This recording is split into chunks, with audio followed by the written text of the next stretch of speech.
네, 정치권을 키워드로 풀어보는 김종래의 정치 내시경 시간입니다. 네, 김종래 충남대 초빙 교수와 함께합니다. 안녕하십니까? 안녕하세요. 안녕하세요. 예, 지금 국회에서는 대통령 비서실에 대한 국정감사가 진행이 되고 있습니다. 네. 오늘 주제 어떤 거 얘기해 주실 거예요? 네, 그 두 분 앵커분들은 그 직업상 네. 뭐 모든 신문을 아주 샅샅이 훑어보셔야 되겠지만 저는 솔직하게 이 방송에 나오지 않는 한 신문을 보고 싶지가 않아요. 왜냐면 요즘 신문을 보면 전혀 저희들 생각하고는 제가 참 얼마나 모자란지는 모르겠습니다만 제 생각하고 너무 다른 말들과 행동들이 튀어나와서 네. 도대체 이게 어떻게 된 사안인지 그냥 볼수록 뭐 한 가닥 이렇게 좀 재미나거나 이건 기대가 된다든지 이건 좀 안타깝다든지 뭐가 있어야 되는데 왜 자꾸 이러는지에 대한 짜증이 나고 답답하고 참 개탄스럽고 그런 상황이어서 참 왜 이렇게 됐는가 하다 보니까 결국은 그 문제의 그 최순실 모녀, 차은택 씨라든지 우병우 민정수석이라든지 이런 분들이 이런 논란의 한가운데 있는 게 아닌가. 예. 그래서 그동안에도 많은 분들이 그걸 다뤘기 때문에 뭐 다루지 않을 수도 있겠습니다만 저도 한번 좀 다뤄볼까 하는 생각이 있습니다. 근데 그 전에 오늘 아까 두 앵커분께서 갤럽 오늘 여론조사 한 거 보도하셨지 않습니까? 네. 예. 여론조사에 일희일비할 수만 해서는 안 된다는 건 너무나 당연한 얘기지만 이 최근에 여론이 이렇게 돌아가는 걸 보면은 정말 저와 같은 생각을 가진 사람들이 얼마나 많으며 현 정부라든가 새누리당 정권에 대해서 이탈자들이 그냥 뭐 급속하게 늘어나고 있다는 걸 알 수 있지 않는가. 아니 일주일 사이로 4%대나 이제 빠져서 최저인 25%가 된다든지 한때는 새누리당과 20% 이상의 지지율 차이가 나서 떨어져 있던 더민주가 네. 새누리당과 같은 숫자가 됐다든지 하는 거는 지금 아무리 부중심처에서 어떤 발언을 하고 누가 어떻게 설명을 하든 지금 국회 운영위원회에서 무슨 말이 나오고 어떻게 공방을 하든 간에 민심은 완전히 맷돌처럼 따로 돌아가는 게 아닌가. 이제라도 저거를 멈추게 하는 특단의 대책이 나오지 않으면 이제 정말로 레임덕이라든가 이런 지지율 곤두박질하는 건 거의 막 심각한 비상 상황으로 가는 게 아닌가. 저도 기자를 한 이후에 전두환 정권부터는 쭉 정권의 그 탄생과 그 마지막 임기 말을 봤는데 이번 같은 경우는 굉장히 심각하다는 얘기를 방송이기 때문에 이 정도 말씀드리고 그렇게 들 수도 없으나 실제로는 그 이상의 느낌이 올 정도로 좀 안타깝고 답답하고 그렇습니다. 네. 그래서 최순실, 차은택, 우병우 이 사람들은 대체 어느 나라 사람들인지를 좀 묻고 싶어요. 저도 이 나라에 분명히 세금을 내고 저도 병역의무를 지켰고 여기서 이렇게 살고 있는데 저분들이 하는 행동을 보면은 아니 우리나라에 저런 분들이 그것도 저 멀리 그냥 아주 무슨 장사미사가 아니라 권력층 주변에서 고려낼 만한 사람들이 과연 우리나라 사람으로서의 보편적 정서와 기준과 원칙 속에서 행동을 하고 생각하고 있는 사람들인지 정말 의심이 안 갈 수가 없어요. 예. 그래서 그 문제를 좀 알아볼까 하는 겁니다. 네, 첫 번째 키워드 살펴봅니다. 네. 꽁꽁 숨은 최모녀 차은택 그리고 해명하는 대통령. 어제 대통령께서 수석비서관 회의에서 나의 퇴임과는 관련이 없다. 그리고 이거는 이제 재계회에서 자체적으로 이렇게 해서 한 재단이다. 미르재단이라는가 K스포츠 재단이. 그렇다면 이건 대통령이 해명할 일이 아니고 꽁꽁 숨지 말고 최모녀가 독일에서 왜 거기까지 가 있습니까? 와서 이건 이렇고 저는 같았다. 차은택 씨도 이게 이렇다고 설명을 본인들이 해야지 왜 이것을 국가의 상징적인 통치권자인 원수에게 미루는 겁니까? 또 하나는 설령 그렇다 했을 경우에 이분들이 참 안타까운 사람들이다 해서 한심한 사람들이다. 그 대통령이 해명을 했다. 그럼 그 해명을 또 그대로 받아들일 사람이 없다는데 더 큰 문제가 있어요. 본인들보다도. 오늘 조선일보 한번 사설을 보시죠. 예. 하도 많은 일들이 있었기 때문에 이걸 다 저희가 조목조목 설명할 수 없어도 대신 조선일보에 소개된 만큼만 내용만 소개를 드리고자 합니다. 박 대통령 최순실을 이렇게 하면 국민이 납득하겠나? 정말 납득하겠나? 지금 드러나고 있는 사실을 보면 최순실과 문학의 황태자라는 최은택 두 사람이 미르 K스포츠 재단의 주인 행세를 했다. 미르재단 이사들은 차 씨가 골랐고, K스포츠재단 이사장은 최 씨 단골 스포츠 마사지 센터 스포츠 마사지 센터 운영자가 우리나라에 문화 융성을 하고 있는 그 다 재단이잖아요. 난 참 뭐 마사지 센터라고 나쁘다는 게 아니라 그래도 좀 간판도 좀 제대로 된 분이나 해야 될 거 아니겠습니까? K스포츠는 돈을 낸 대기업 중 한 곳에 여기다가 이제 K스포츠 재단에 돈 낸다는데 최 씨가 주인인 어떤 개인 회사 비덱스한테 80억을 추가로 내달라고 요청했다. 이게 어떤 저 대기업이 자발적으로 한 겁니까? 네. 다음 문제 보시죠. 학교에 가지 않은 최 씨 딸에게 독일 가 있는 분, 말 탄다는 분요. 학점을 준 이대 교수는 1년에 55억 원의 정부 연구비를 받았다. 정부 배경 없이 이게 가능한 일입니까? 일반 대학교에서는 55억이 아니라 5천만 원 타기 위해서도 교수들이 몇 년을 쫓아다녀야 되는 현실입니다. 차 씨와 같은 회사에서 일했던 교수가 문화부 장관이 되고 차 씨 예산 출입 청와대 교육문화수사관이 됐다. 두 재단과 블루케이 최 씨 집 최 씨 단골 마사지 센터 박 대통령의 사전은 반경 1.7km 안에 있다. 뭐 그동안 하도 많이 나와서 하지만 여기 오도가 된 내용만 갖고도 이런 정도다 이거죠. 그런데 이것이 우리나라 경제계가 앞장서서 문화융성을 위해서 미르를 냈고 했다는 말이 도대체 납득이 되겠느냐. 대통령이 왜 나서서 해명을 하느냐. 차은택과 최순실 모녀가 나와서 설명을 하고 대통령은 가만히 있든지 퇴임의 문제가 없다면 하셔야지. 왜 나왔는데 나온 해명조차도 이 정도가 됐으니 정말 지지도가 일주일 사이에 4%가 떨어지는 1%가 올라가려면 얼마나 고생을 해야 되는데, 그러니까 저 같은 사람이 신문을 보기가 정말 짜증이 나고 보고 싶지 않다는 생각이 절로 난다 그런 얘기죠. 예. 네. 이거 아시죠? 저기서 또 기가 막힌 일이 있어요. 130년 이대에 재앙 몰고 온 최순영. 이화여자대학이라는 대학은 뭐 미리 전제드릴 건 저희 집사람은 이화여대를 나오지 않았습니다.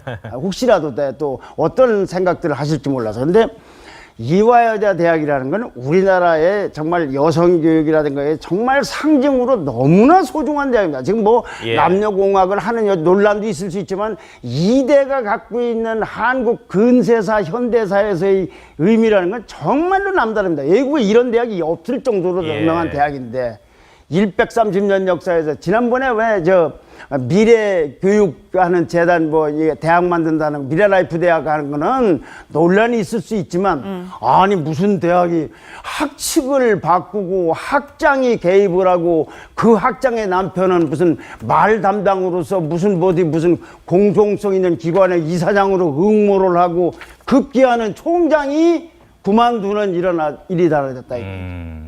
단언컨대 지금 이대를 졸업한 사람들, 지금 이 사회 각계에 활동하고 있거나 활동하고 있는 사람들의 부인되는 이대생들이 자존심들이 지금 얼마나 상했겠습니까? 최씨 모녀가 도대체 뭐 하는 사람들이길래 140년 이대 역사를 이렇게 망가뜨리고 있냐 이거죠. 응?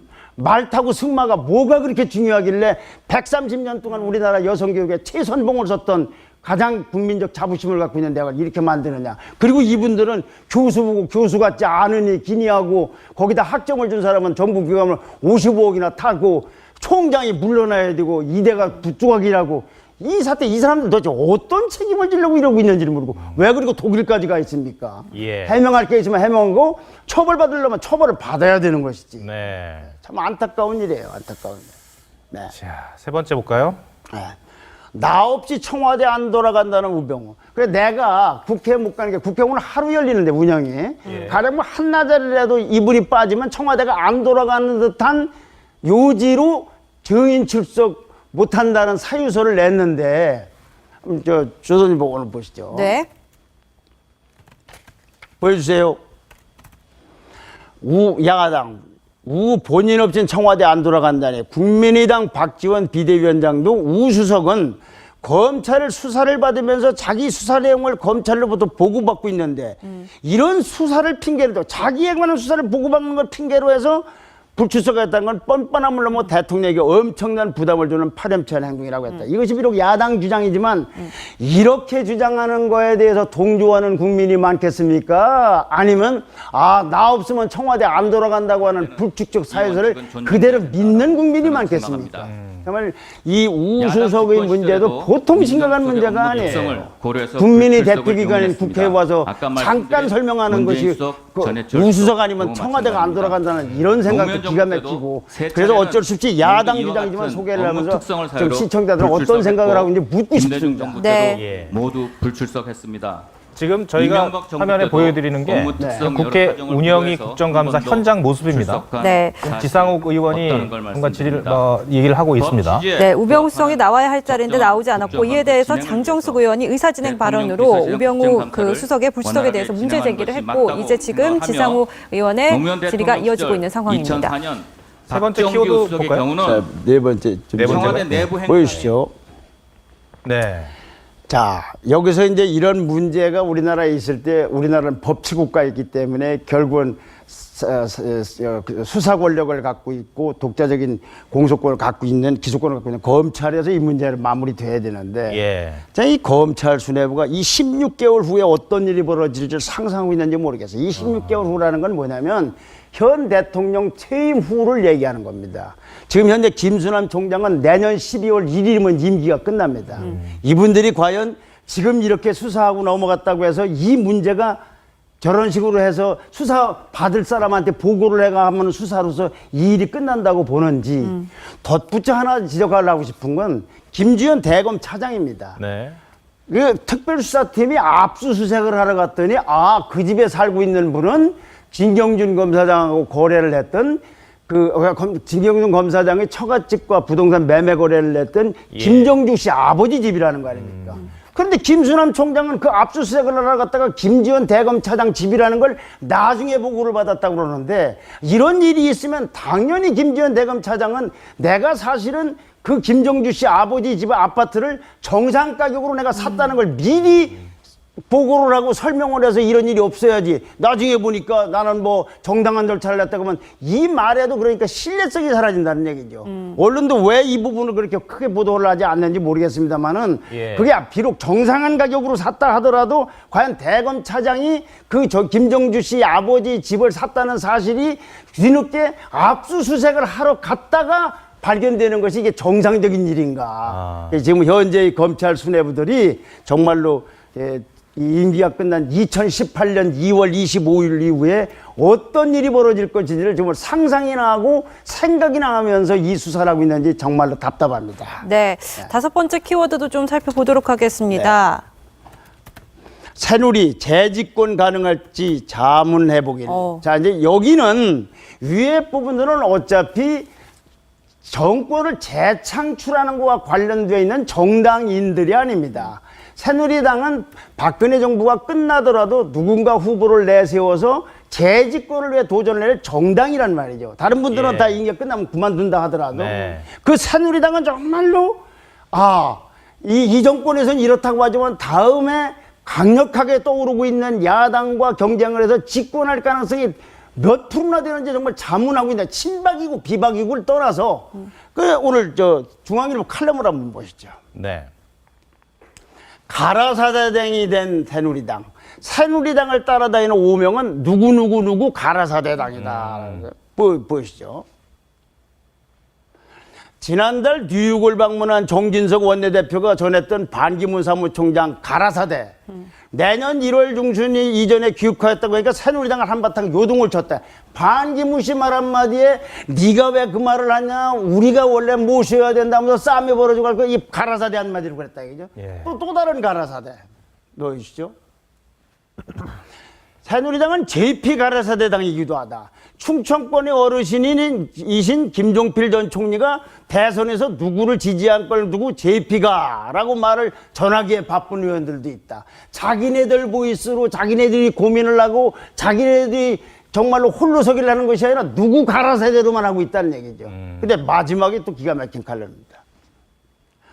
이제 이렇게 저렇게 꼬이다 보니까 새누리당은 하늘이 무너져도 소단할 수 있는 구멍은 송민순 가라사대에도 찾게 됐다 이게. 송민순 회고록. 송민순 회고록에서 이렇게 얘기하니까 그래 이렇게 여기서 가라사를 저 희망을 한다고 하니 이런 새누리당의 기사회생의 봄이 올 수 있을까 이러면서 문재인 대표 보고는 대북 결제를 했느니 통보를 했느니 갖고 왜 당신은 숨고 다른 사람이 말하도록 하고 있냐고 하는데 예. 이런 입장이라면 최순실이나 차은택 이 사람들에 대해서 왜 당신은 숨고 말을 하지 않냐고 해야 될 텐데 그쪽은 싹 외면하고 문재인 쪽만 갖고 얘기를 하니까 이건 누가 봐도 이상한 정당 모습 아니냐. 이러고도 과연 재집권할런지 참 걱정되고 의문입니다. 알겠습니다. 김 교수님 오늘 말씀 잘 들었습니다. 고맙습니다.